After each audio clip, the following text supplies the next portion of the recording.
أشهد أن لا إله إلا الله وحده لا شريك له وأشهد أن محمدا عبده ورسوله الذي لا نبي بعده. فقد قال عز وجل في كتابه العزيز وهو أصدق القائلين: أعوذ بالله من الشيطان الرجيم وإذ تأذن ربكم لئن شكرتم لأزيدنكم ولئن كفرتم إن عذابي لشديد. صدق الله وصدق رسول النبي الكريم ونحن على ذلك من الشاهدين. أيها الجلساء الأعزاء، jamaah salat subuh Masjid Raya Al-Jabbar yang semoga Allah Subhanahu wa Ta'ala senantiasa memberikan kita semua kesehatan, baik sehat jasmani, sehat rohani, juga sehat ekonomi. Qabla ubayyinu ma khatara fi qalbi awalan hayya nahnu nashkuru ila ilahi rabbi sawiyan jami'an fi hadzal makan wa ghairiha katsiran jiddan. As-sadi usalli wa usallimu ala habibina wa syafi'ina wa qurrati a'yunina Muhammadin sallallahu alaihi wasallam. Ayyuhal hadirun, pada kuliah subuh ini kita akan membicarakan sebuah tema memaknai kemuliaan bulan Rajab.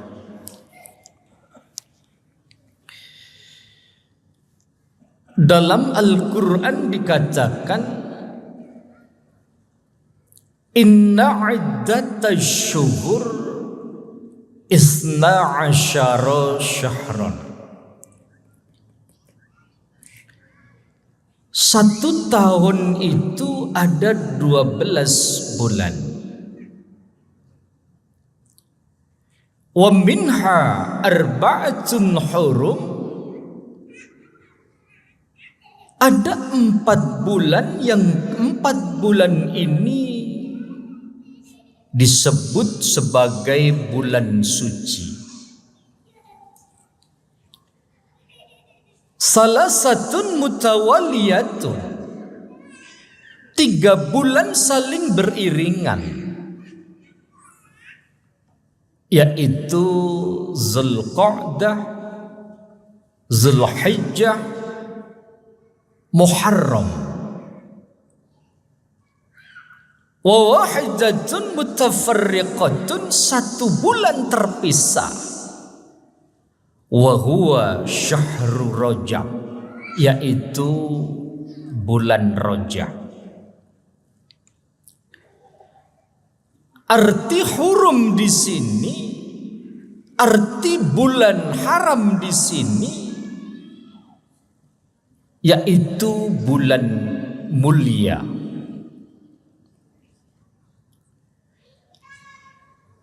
Maka dalam beberapa literasi hadis di situ dikatakan bahwa Rajab itu bulan Allah, Sya'ban itu bulanku, kata Rasul, dan Ramadan adalah bulannya umatku.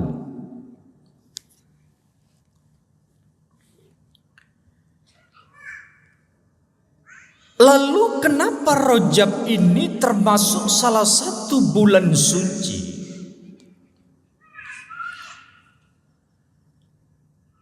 Karena Allah pada bulan Rajab menjadikan bulan ini sebagai penanda terjadinya peristiwa-peristiwa agung, peristiwa-peristiwa besar. Saya akan coba jelaskan dua peristiwa besar, lalu kita akan coba menyelami terkait tentang nilai filosofi, menyelami terkait tentang hikmah dua kejadian besar ini yang terjadi pada bulan suci Rajab. Kejadian pertama, Bapak Ibu, bahwa di bulan Rajab ini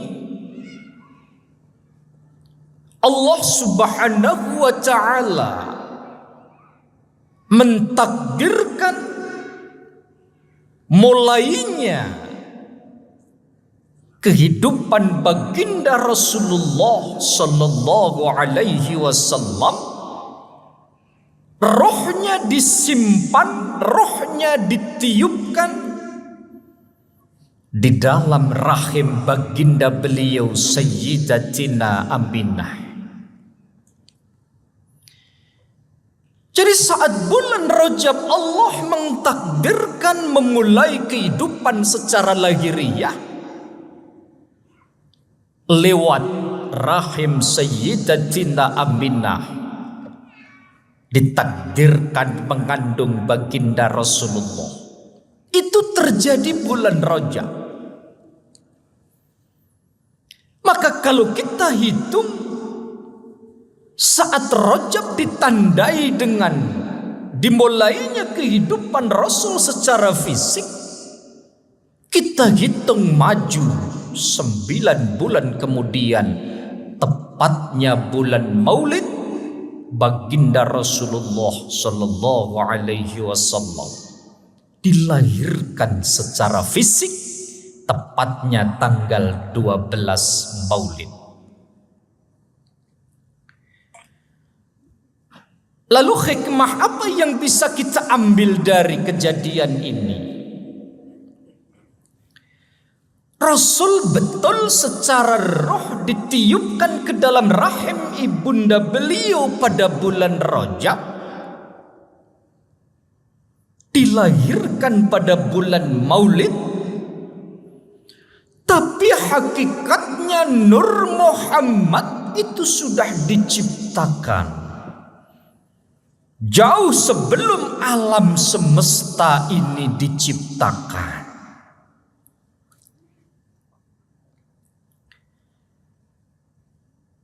Syekh Abdul Qadir misalnya dalam kitab Sirrul Asrar, atau Syekh An-Nawawi Al-Bantani dalam kitab Madarijus Su'ud, secara substansi mereka menjelaskan bahwa anna Muhammadan khuliqa min nurillah, anna Muhammad, dan sesungguhnya Nabi Muhammad khuliqa diciptakan min nurillah, dari cahaya Allah. Jadi sebelum alam semesta ini ada, Nur Muhammad sudah diciptakan. 5.000 tahun Nur Muhammad bertasbih. Saat datang 5.000 tahun Nur Muhammad terpancar menjadi 4 pancaran. Pancaran pertama menjadi Sidratil Muntaha. Pancaran kedua menjadi Lauhil Mahfuz. Pancaran ketiga menjadi Al-Mustawa. Dan pancaran keempat menjadi Al-Makan wal Waktu. Dimensi ruang dan waktu. Maka dari dimensi ruang dan waktu ini fakhalaqa Adama min nuri, lalu Allah menjadikan Adam dari cahaya Muhammad. Bal khalaqal alama min nuri, bahkan Allah menjadikan alam semesta seisinya juga dari cahaya Muhammad. Maka bulan Rajab terjadi peristiwa ini, kita jadikan refleksi betapa hakikat Nur Muhammad relevansinya terhadap kehidupan kita sampai saat ini begitu penting. Sebab mau tidak mau kita setiap detik, setiap hari membutuhkan sebuah cahaya. Ada ayat yang menjelaskan tentang cahaya. Allahu nurus samawati wal ardh. Wallahu, adapun Allah, nurus samawati wal ardh, yang memberikan cahaya, baik cahaya yang ada di langit maupun cahaya yang ada di bumi. Maka berbicara tentang cahaya, kita kenal ada cahaya yang bersifat material. Ada cahaya yang bersifat spiritual.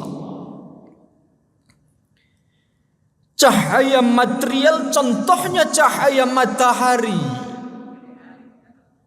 cahaya rembulan, termasuk cahaya lampu yang ada di Masjid Al-Jabar. Ini bentuk dari cahaya yang bersifat material. Maka siapapun kita saat ini duduk bersama di aula utama ini, kita mendapatkan porsi cahaya yang sama. Sebab cahaya material tidak pernah pilih kasih. Matahari akan tetap menyinari. Orang zalim, orang taat, ahlul ibadah sama dapat porsi cahaya matahari. Karena itu bentuk cahaya material. Tapi kalau cahaya spiritual tidak mungkin masuk ke dalam relung sanubari seorang hamba ketika hamba tersebut tidak memposisikan diri, tidak membuka rohaninya untuk mendapatkan pancaran cahaya spiritual tersebut. Maka Rajab ini kita jadikan sebagai refleksi.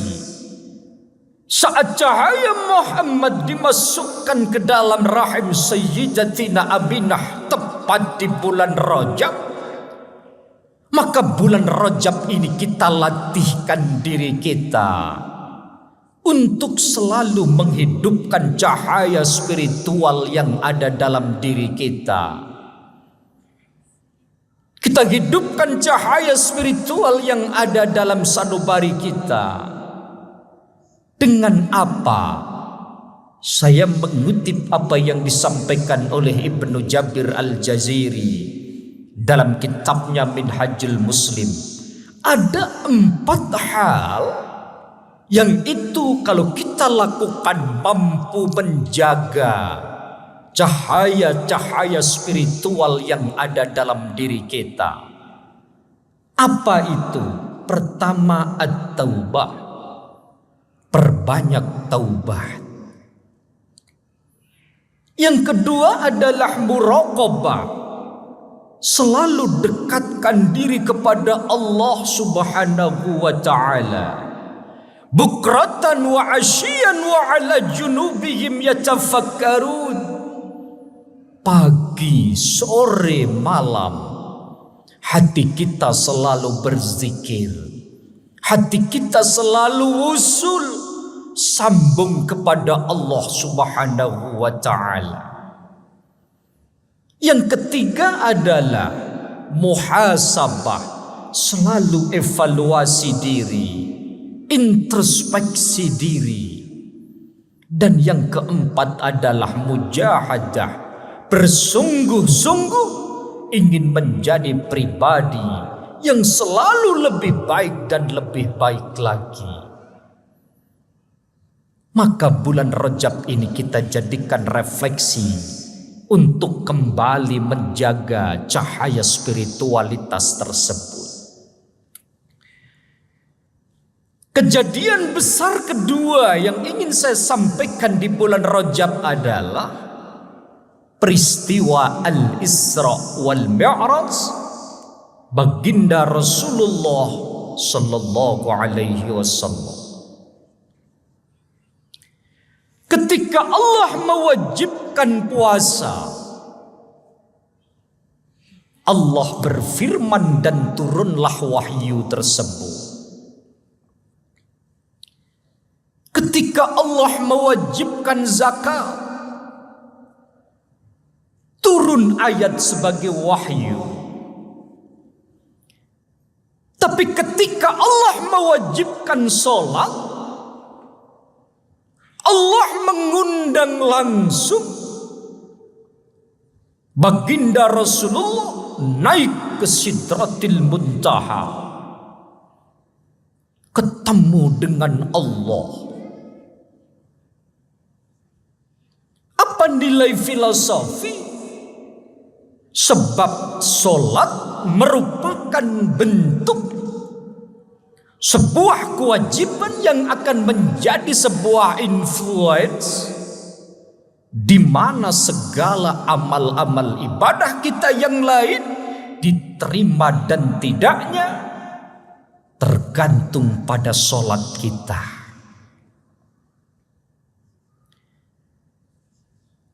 Sholat itu kalau dalam terminologi fikih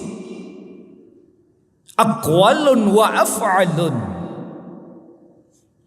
muftatahun bitakbir wa mukhtatabun bitaslim. Salat itu perilaku, ucapan yang dimulai dengan takbir, diakhiri dengan salam. Maka ketika kita salat, syarat dan rukun secara fikih kita sudah jalankan, sah solat kita.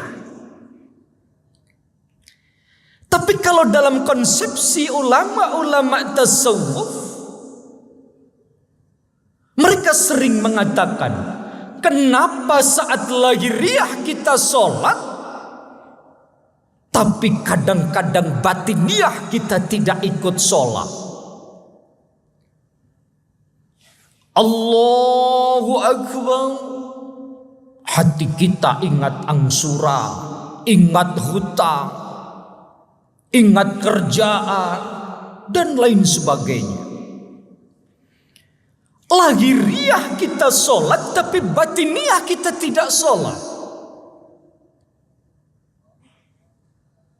Itulah yang kemudian dikatakan oleh Al-Quran, wailul lil musallin alladzina hum an salatihim sahun. Kecelakaan bagi orang yang sholat, lahirnya sholat tapi batinnya tidak sholat.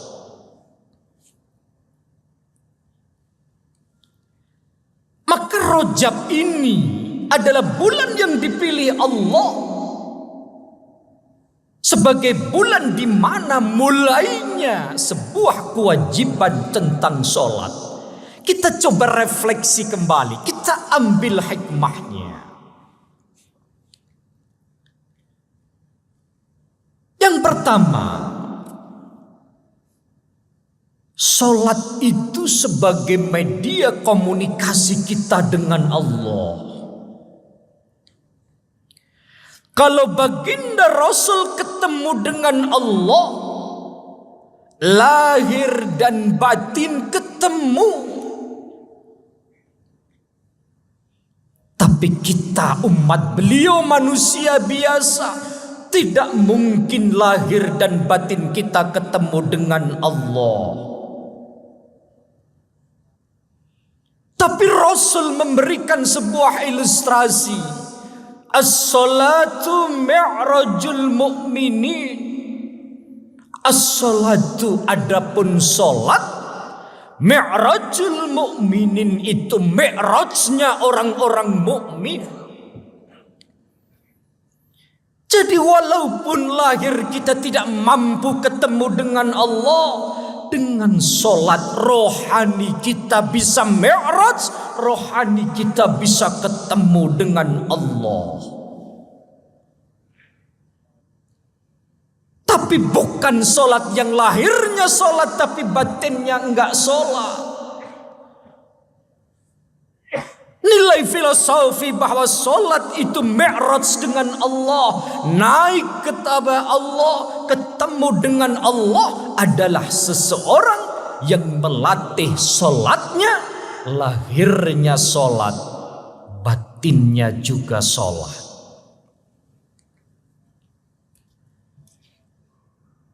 Tapi itu susah, perlu latihan.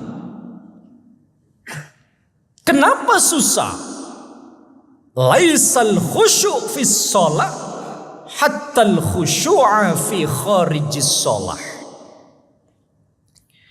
Laisal khusyu', tidak ada kekhusyuan. Kata khusyuk ini kalau kita melihat dalam pendekatan fikih, ketika kita sholat, saat takbiratul ikhram hati kita ingat Allah. Setelah itu ingat pekerjaan, ingat hutang, ingat keluarga, ingat hal-hal di luar tentang sholat, maka itu secara fikih. Dan ini dipelopori oleh Syafi'iyah, sudah dianggap sholat kita khusyuk. Jadi saat Allahu Akbar, hati kita ingat Allah. Selebihnya ingat apapun itu, karena kita susah untuk mengontrol, itu sudah dikatakan sebagai khusyuk. Tapi bayangkan kalau ulama-ulama tasawuf, ketika lahiriah kita sholat, sementara tadhirul qalbi amma siwallah, kita tidak mampu mensucikan, menetralisir, mensterilkan hati kita dengan sesuatu selain Allah, maka sholat kita dianggap tidak khusyuk. Laisal khusyuk fi sholah, tidak mungkin orang dalam sholat mendapatkan rasa khusyuk hatta al khusyu'a fi kharijis sholah, sehingga dia tersebut latihan khusyuk di luar sholat. Maka kalau ingin sholatnya khusyuk, di luar sholat dia harus latihan khusyuk. Bagaimana caranya? Memahami ajaran syariat, memahami ajaran hakikat. Sebab di situ dikatakan asy-syari'atu bila haqiqatin atilatun. Siapa yang hanya fokus kepada syariat, tanpa mendasarkan dan melatih dirinya dalam aspek hakikat, maka kosong. Ibarat gelas itu syariat, tanpa kita isi dengan air yang itu adalah hakikat, gelas tidak ada gunanya. Wal haqiqatu bila syariatin batilatun. Begitu pula hakikat tanpa syariat, maka batal. Kita nuangkan air selaku hakikat, tapi tidak ada gelas yang menampung, batal. Maka syariat dan hakikat harus berjalan seiringan, harus kita fahami, harus kita pelajari, dan lalu kita aplikasikan. Maka bulan Rajab ini bulan suci, bulan mulia, banyak kejadian-kejadian besar, dan semoga umat Islam bukan hanya seremonial memperingati PHBI ini, tetapi ada nilai-nilai hikmah yang bisa diambil. Di antaranya dua yang tadi saya sampaikan. Tingkatkan cahaya spiritualitas dalam diri kita dengan cara perbanyak taubat, dekatkan diri kepada Allah, evaluasi diri, dan bersungguh-sungguh ingin jadi pribadi yang lebih baik. Kejadian kedua, bahwa di bulan Rajab dimulainya kewajiban sholat 5 waktu. Mari kita refleksi diri kita. Yang kemarin sholat masih bolong, bulan Rajab bismillah kita tidak bolong lagi. Yang kemarin sholatnya baru aspek lahir, kita latihan aspek rohaninya juga ikut sholat. Mudah-mudahan dengan mengambil hikmah ini, betul apa yang didoakan oleh Rasulullah. Allahumma barik lana fi Rajaba wa Sya'bana wa ballighna Ramadana. Kita dapat berkah bulan Rajab sehingga bisa masuk dapat berkah bulan Sya'ban, dan kita ditakdirkan dikasih umur panjang ketemu dengan bulan suci Ramadan. Amin Allahumma amin. Kurang lebih mohon maaf. Akhirul kalam, al-'afwu minkum, wallahu yaqdi bihibati wafirah li walahu fi darajatil akhirah. Wassalamu alaikum warahmatullahi wabarakatuh.